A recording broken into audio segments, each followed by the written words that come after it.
Now we are going to finish up our sphere. Once again, we are still at the transparent stage of our object, but we want to make those nice, bright and bold, opaque values to really develop that form and three-dimensionality. We're still, I'd say, in the shape-ish. We're like somewhere between shape and form. We can start to see it, but it still looks flat. So now let's go ahead and really develop those darks to develop the form. Throughout the entire school year, I'll really focus on talking to you about darks and lights, which help develop the idea of three-dimensionality and form. So let's go ahead and get those darks, because we already have our lights, and we don't want to lose those, because remember, if we paint over the white of our paper, we're going to lose that, and in order to really develop that form, we need the full range of values. So I'm coming in with my blue, maybe mixing in a little bit of that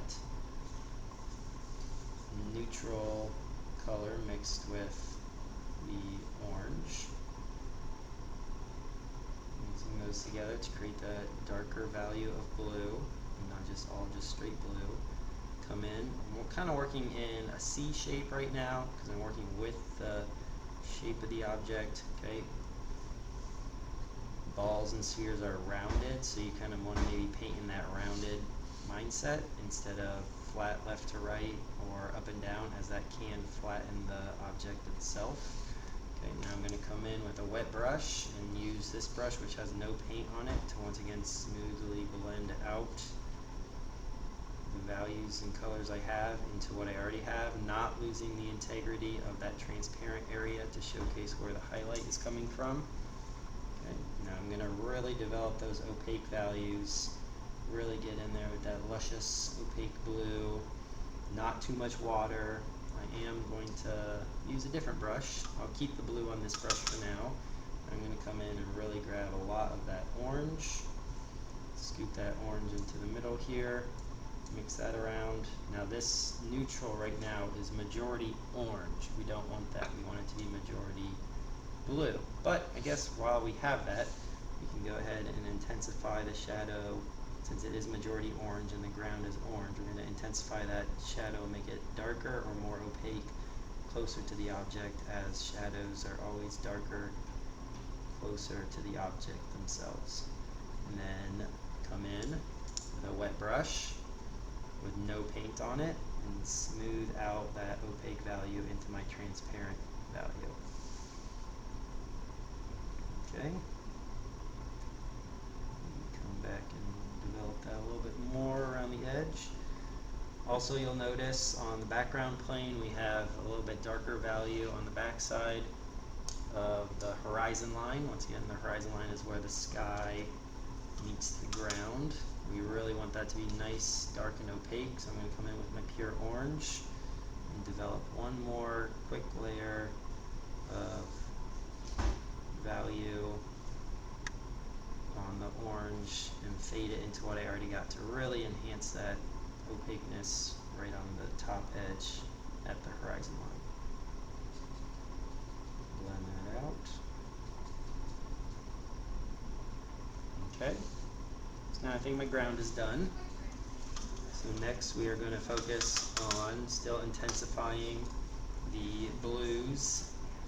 Make sure that the majority neutral is focused more on the blue side as opposed to the orange side. So right here you can see this is majority blue versus this majority orange, even though they are still both neutrals. We really want to focus on the sphere staying blue. Really enhance and intensify the back side of that sphere to make that form in three-dimensionality. Remember the light that reflects off the ground, we want to keep that little kind of edge there, that little light edge around the edge of the back side of the sphere. Blend your value into that just a little bit, ever so slightly, to showcase the roundness of the object. Now I'm going to come in with just kind of a pure blue, but it still has a little bit of neutral on the brush, and focus on adding that in the center. Coming in with a clean wet brush with no paint on it, and starting to blend into the transparent area. Smooth this out, got a little splotchy right there. Okay, and then we are going to take some paint off of the brush. I think I had a little bit too much paint there. Smooth out the colors itself, creating a little bit more darkness on the back side of the top edge of the sphere to show that it curls away from the light source and develops darkness on the back side of the sphere. Okay. Come in and add a little bit more very opaque paint into the back side of the sphere. Once again, we want to work with the idea of opaque to transparent, as well as the idea of a dark neutral blue into a lighter, more vibrant blue to have that idea of three-dimensionality and form. Okay, come in, add some water to my brush. We have very hard edges right here. Just use the paint that's already on the paper with just water and smoothly blend that out into the transparent area that you already have. Rotating my paper once again to make sure I have nice ability to flow in the direction that I need to create the edge that I want.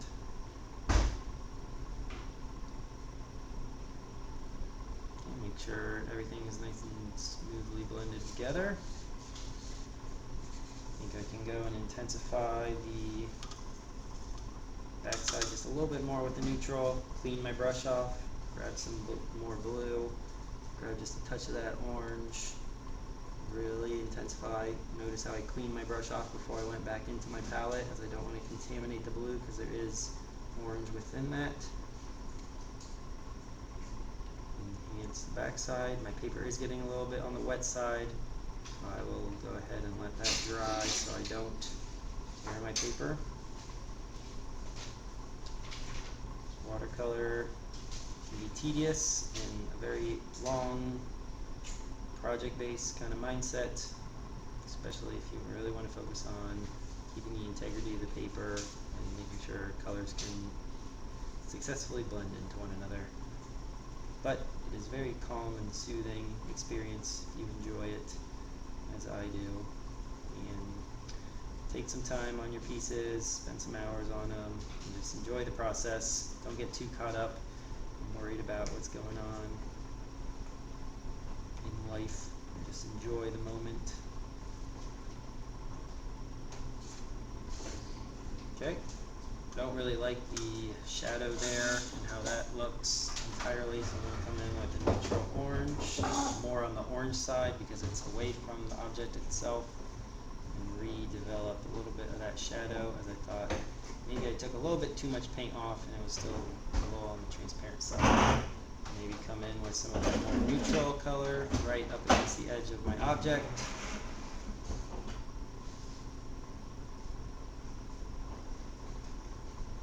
And finish it off. Take some paint off the brush so I can evenly flow that out and blend into the orange.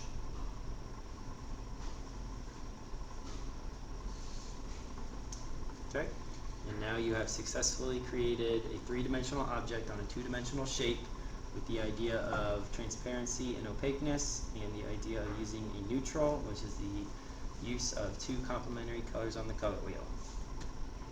Enjoy!